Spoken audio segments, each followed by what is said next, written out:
తెలంగాణ రాష్ట్రం రావడానికి సోనియా గాంధీ చేసిన కృషి మరవలేనిదని ఖమ్మం కాంగ్రెస్ నాయకులు అన్నారు. పార్టీ కార్యాలయంలో సోనియా గాంధీ పుట్టినరోజు సందర్భంగా కేక్ కట్ చేశారు. ఈ క్రమంలో ఆమెకు శుభాకాంక్షలు తెలిపారు. తెలుగు రాష్ట్రాలలో కాంగ్రెస్ పార్టీ నష్టపోతుందని తెలిసినా రాష్ట్ర ఏర్పాటుపై సోనియా నిర్ణయం తీసుకున్నారని పేర్కొన్నారు. ఈ సందర్భంగా ఆమె సేవలను జిల్లా అధ్యక్షుడు దుర్గాప్రసాద్, మహిళా అధ్యక్షురాలు సౌజన్య కొనియాడారు. అనంతరం ఎంపీ రఘురామరెడ్డి క్యాంప్ కార్యాలయంలో సోనియా జన్మదిన వేడుకలు ఘనంగా కొనసాగాయి.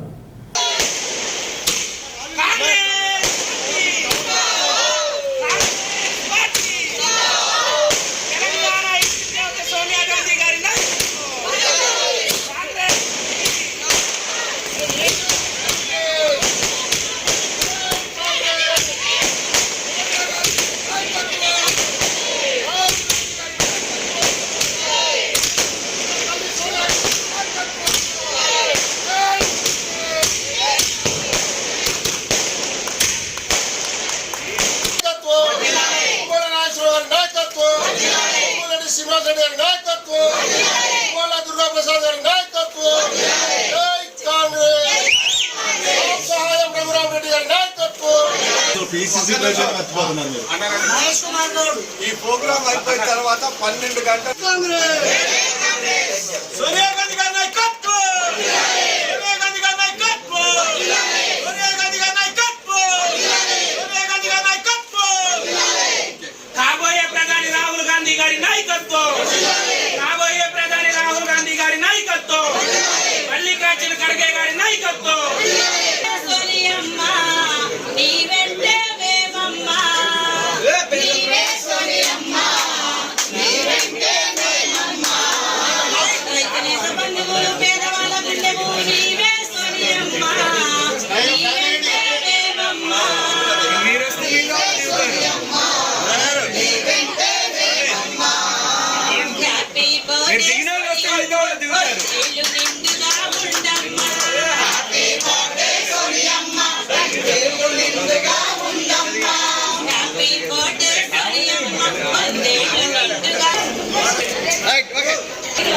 ఓకే రైట్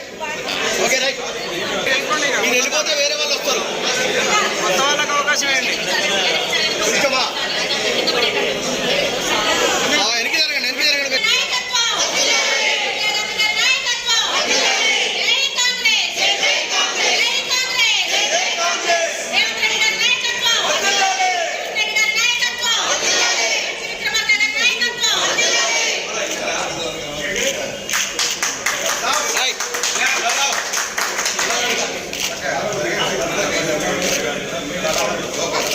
పైకి లేపండి సార్,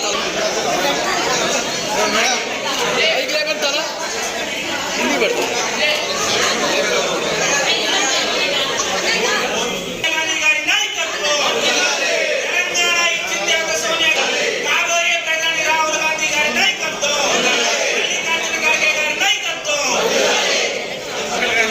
తినండి తినండి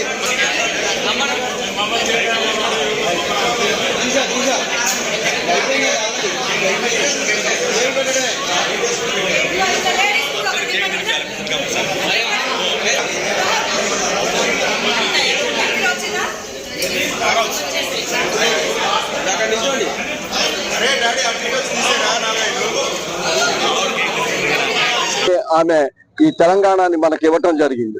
దాంతో పాటు గతంలోనే రాజీవ్ గాంధీ గారు అకాల మరణం చెంది కొందరు దుష్ట శక్తుల చేతిలో బాంబు దాడికి గురయ్యి మరణం చెందిన తర్వాత తన 2 పిల్లలతోని బిక్కుమంటూ దేశం కాని దేశంలో మరి ఇక్కడ ఆమెకి ఎవరో అండగా నిలబడకపోయినప్పటికీ కూడా ఆమె పిల్లలిద్దరిని పెట్టుకొని మరి ఆ పిల్లలిద్దరితోనే బ్రతకాల, మాకు ఇక రాజకీయాలు కూడా అవసరం లేవని చెప్పేసి నిర్ణయం తీసుకున్న సమయంలో ఈ దేశంలో ఆనాటి పరిస్థితులను బట్టి కాంగ్రెస్ పార్టీ ఒక్కటే ఈ దేశంలో ఉన్న తాడిత పీడిత ప్రజానీకానికి ఉపయోగపడేటటువంటి పార్టీ కాబట్టి ఈ పార్టీ బతికి బట్టగట్టాలంటే గాంధీ ఫ్యామిలీ నుంచి ఎవరైనా రాకపోతే మరి మళ్ళీ పార్టీ కూడా నిలబడే పరిస్థితులు లేదని ఆనాటి కొంతమంది మేధావులు రాజకీయ విశ్లేషకులు కూడా మాట్లాడుతున్న సమయంలో సరేలే, నా భర్తని నా అత్తని పోగొట్టుకున్న తర్వాత కూడా ఈ దేశాన్ని దేశానికి మరి మా ఇద్దరు పిల్లలతో పాటు నేను కూడా కాంగ్రెస్ పార్టీకి ఉపయోగపడితే మా జీవితాలు అంతకంటే వేరే మరి అవకాశం లేదని చెప్పేసి ఖచ్చితంగా మళ్ళీ నిర్ణయం తీసుకొని ఈ దేశంలో కాంగ్రెస్ పార్టీ యూపీఏ ప్రభుత్వాన్ని తీసుకొని వచ్చి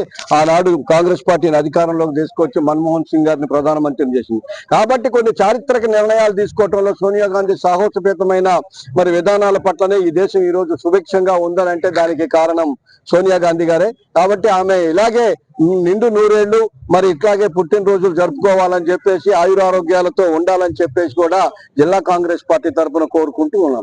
వచ్చినటువంటి సోనియా గాంధీ గారు ఆ కుటుంబానికి వచ్చి అనూహ్య పరిస్థితులలో ఇందిరాగాంధీ గారు చనిపోయిన తర్వాత కుటుంబ బాధ్యతలు నిర్వహిస్తూ ఇంటికే పరిమితమైనటువంటి సోనియా గాంధీ గారు భర్త అకాల మరణంతో దిక్కుతోచని పరిస్థితుల్లో ఇద్దరు పిల్లల్ని కూడా పనిచేపించుకుంటూ తను ఏ విధంగా చేయాలనే ఆలోచన చేసుకునే పరిస్థితుల్లో ఆ రోజు దేశం ఆర్థిక సంక్షోభంలో ఉన్నటువంటి కాంగ్రెస్ పార్టీని చైర్పర్సన్ గా వచ్చి కాంగ్రెస్ పార్టీని అన్ని రకాలుగా కూడా ముందుకు తీసుకెళ్లి మహిళ తలుచుకుంటే ఎటువంటిదైనా చేయగలుగుతుంది, అత్తగారి అడుగుజాడల్లో నడుచుకుంటూ అత్తగారు ఏ విధంగా అయితే సాహసోపేతమైన నిర్ణయాలు తీసుకుందో అలాంటి నిర్ణయాలనే మళ్ళీ సోనియా గాంధీ గారు కూడా తీసుకొని ఈ రోజు తెలంగాణ ఇచ్చిన దేవతగా కొలవబడుతుంది అంటే అది ఒక్క సోనియా గాంధీ గారికి సాధ్యమో. అలాంటి సోనియా గాంధీ గారు ఉన్నటువంటి పార్టీలో మహిళలుగా మేమందరం కూడా ఉంటూ మహిళా కాంగ్రెస్ గా మేము పనిచేస్తున్నామంటే నిజంగా మాకు చాలా గర్వంగా ఉంది.